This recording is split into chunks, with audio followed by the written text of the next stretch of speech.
تاجر 4 قسم کے ہیں۔ نمبر 1 کون سا؟ مشرک، دوسرا منافق، تیسرا فاسق، چوتھا مومن۔ مشرک کون سا ہے؟ جو یہ چاہے کہ رزق تو اللہ دیتا ہے لیکن تجارت بھی رزق دیتی ہے، یہ بندہ مشرک ہے۔ جو یہ کہے کہ رزق تو اللہ ہی دیتے ہیں لیکن اس میں شک کرتا ہے کہ مجھے دے گا کہ نہیں، یہ بندہ کون ہے؟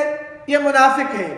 تیسرا وہ شخص ہے جو یہ کہتا ہے کہ رزق تو اللہ ہی دیتے ہیں، رزق اللہ ہی دیتے ہیں لیکن وہ اللہ تعالیٰ کی نافرمانی کرتا ہے، حقوق اللہ پورا نہیں کرتا، تو یہ شخص کیا ہے؟ فاسق ہے۔ تیسرا شخص جو یہ کہتا ہے کہ رزق اللہ ہی دیتے ہیں، یہ تجارت محض ذریعہ ہے اور اللہ رب العالمین کے حقوق ادا کرتا ہے، فرائض سر انجام دیتا ہے، تو یہ شخص مومن ہے، مومن۔